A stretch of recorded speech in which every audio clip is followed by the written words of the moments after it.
Pues escuchamos en días anteriores cómo Canadá y Estados Unidos declaran como grupos terroristas a las bandas delictivas de México, grupos de narcotráfico principalmente.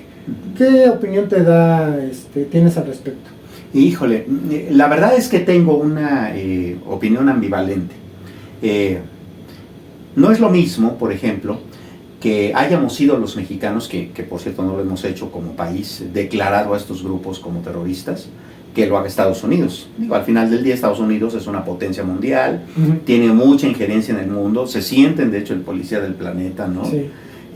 Y entonces desde esa perspectiva hay una diferencia importante.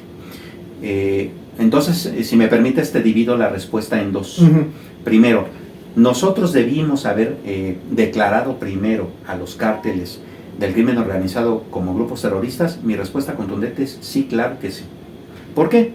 Porque eso nos hubiera permitido combatirlos desde otra perspectiva. Te pongo el ejemplo de El Salvador. El Salvador ahora tiene 0 homicidios desde hace como 1000 días, después de ser el país más inseguro no solo de Latinoamérica, sino del mundo. Sí. ¿No? Había asesinatos por culpa de las maras. ¿Qué hicieron en El Salvador? Declararon a las maras terroristas. ¿No? Sí, correcto. De hecho, esta gran cárcel que construyó Nayib Bukele, entre muchas otras acciones para deshacerse de ese golpeteo del crimen de allá de las maras, fue crear una cárcel que se llama Centro de Reclusión del Terrorismo.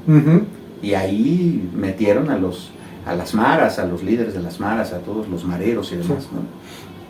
Si nosotros hubiéramos hecho eso y hubiéramos hecho un combate eficaz con inteligencia policial, inteligencia militar, inteligencia en términos de operatividad, pues entonces tal vez no estaríamos en el problema que estamos. La política contraria de abrazos y no balazos, pues ya está muy discutido de lo mal que resultó, ¿no? Claro. Ahora, entonces, en conclusión, en esa primera parte de mi respuesta, yo creo que nosotros sí debimos haberlo hecho hace mucho. Estados Unidos, entonces lo hizo recientemente, y ahí la perspectiva es diferente, por la cuestión que te comentaba. Estados Unidos se siente el policía del mundo, ¿no? Él cree que tiene injerencia en todos lados y que puede meterse en la política interna de todos los países. Y pues nosotros somos pues el patio trasero, ¿no?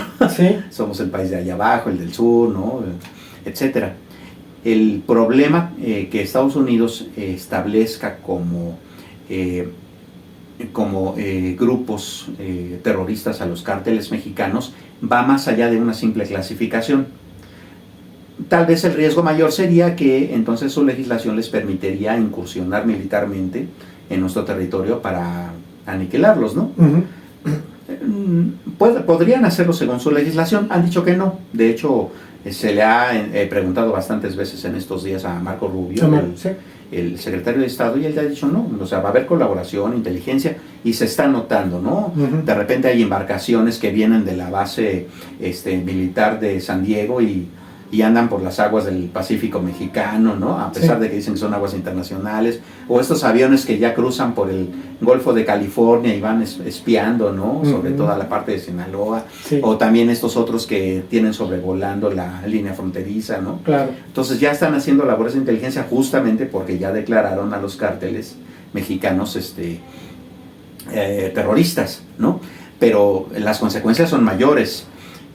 Las leyes estadounidenses permiten, por ejemplo, interceptar fondos financieros, permiten bloquear cuentas, permiten hacer seguimiento del dinero por el asunto del lavado y del financiamiento de estas redes, ¿no? Y bueno, dirás, ¿y si lo hacen qué? O sea, al final del día eso permitiría neutralizar a los cárteles. Sí, perfecto, pero ¿y qué tal si de repente se siguen de largo?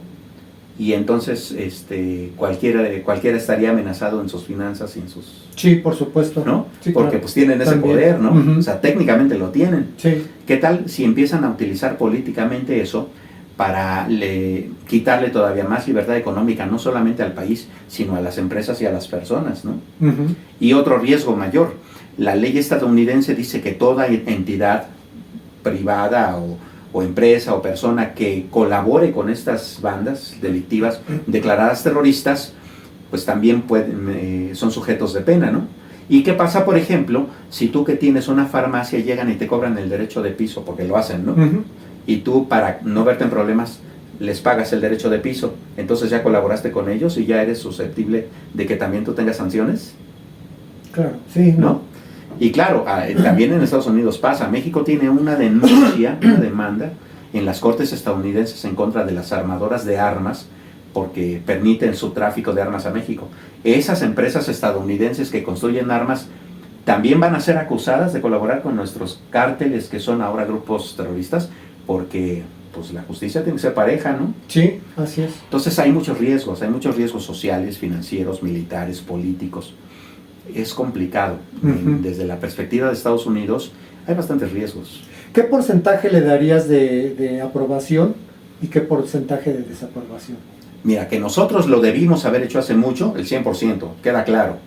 Que Estados Unidos lo haga, la verdad es, en este punto me parece un chantaje más. Porque, insisto, también tiene consecuencias para ellos. Sí. ¿No? El peligro, insisto, es si ellos empiezan a utilizar esa declaratoria para tener injerencias que no deberían. Claro. Entonces ahí sí hay un problema. ¿Qué porcentaje de que Estados Unidos lo haga con México apruebo yo? Pues yo creo que el 5 o el 10 máximo, ¿no? Ok. Entonces, ¿tú consideras que hemos sido muy condescendientes con los grupos organizados criminales, tomando como pretexto los derechos humanos?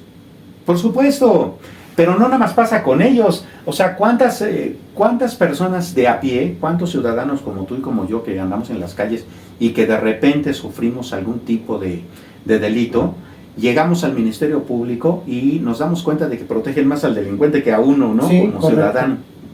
Y lo mismo pasa.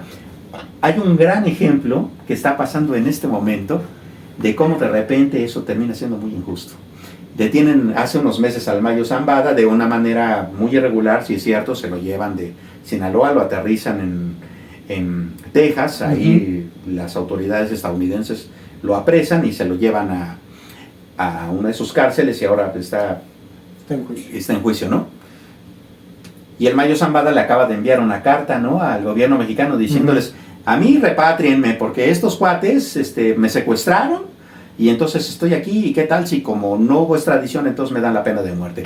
Y hasta amenaza, ¿no?, al gobierno mexicano, si ustedes no hacen nada por mí, entonces viene el colapso, ¿no? Esa es la palabra que usó. Y la presidenta... La palabra clave, ¿no? Colapso. Exacto. Porque sus allegados lo escuchan y dicen, vamos a armar un despapalle. Exacto. ¿Qué hace la presidenta Sheinbaum y sus colaboradores? No, pues es que sí hay que verlo, ¿no? O sea, pero no es por defender al Mayo, es porque violaron nuestra soberanía. Espérate, comadre. Con perdón de la expresión, pero no es así. Para empezar, la versión está muy clara.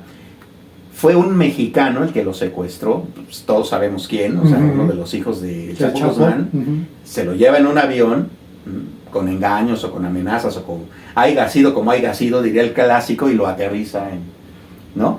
Si los estadounidenses le pagaron al hijo del Chapo, ¿no? Pues bueno, ¿eso qué? Al final del día fue un mexicano, el que secuestró a un mexicano y se lo entregó a las... Es lo que es un caso de recompensas, por ejemplo, ¿no? Sí, o a lo mejor para beneficio de ellos mismos recibir penas o condenas más pequeñas, ¿no? Menores, ¿no? Claro. Pero no, acá ya hasta mandaron al Congreso una legislación para protegerle el negocio al señor Mayo Zambada, ¿no? Sí. Y ya dijeron que ya es muy ilegal pues, secuestrar mexicanos y entregárselos a los estadounidenses y que violar nuestra soberanía y que la manga del muerto y creo que hasta la carabina de Ambrosio, ¿no? Sí. No, señores, ¿no? Apliquemos la justicia en su justa dimensión. Es cierto el respeto a la soberanía, es cierto el asunto de la colaboración, pero no nos perdamos, ¿no? O sea, claro, hay buenos y hay malos. Sí. Y no me refiero a blanco y negro, me refiero a delincuentes y no delincuentes. El señor Mayo Zambada es un delincuente. Los cárteles mexicanos, sean o no formalmente declarados grupos terroristas, lo son. Claro. Ya usan coches bombas, ya usan drones, ya mantienen poblaciones enteras aterrorizadas con sus derechos de piso y con sus cobros y con sus extorsiones y con sus balaceras continuas, ¿no? Sí. Eso Ya es lo están que creando siempre, ¿no? terror. Exacto. Terrorismo es eso, Crear terror, crear terror. ¿no? Entonces, yo creo que necesitamos ser más inteligentes en ese sentido, ¿no? Yo creo que necesitamos también aplicar condenas más severas, más duras, Ujú. para aquellos delincuentes que hacen daño o lastiman de esa forma a la sociedad. Claro, y antes que eso, amigo, la impunidad. Porque pues sí puede haber todas las condenas más duras que quieras, pero si salen libres porque no se integró bien el expediente, o porque jueces corruptos, o porque policías que no hacen bien su chamba, o que están coludidos, pues las penas pueden ser todo lo que tú quieras, pero si hay impunidad, estamos fritos, ¿no? Sí, tienes toda la razón. Creo que es un tema muy interesante, pues creo que hay que irlo deshebrando parte por parte, ¿sí? Y irlo comparando con acciones que han tomado otros países. Me llama mucho la atención lo del Salvador. Creo que eso es algo que para la sociedad de ese país ha sido muy importante, Sí, independientemente de que grupos y organizaciones de derechos humanos pues han hecho y han dicho pues que se han violado todos los derechos de esas personas.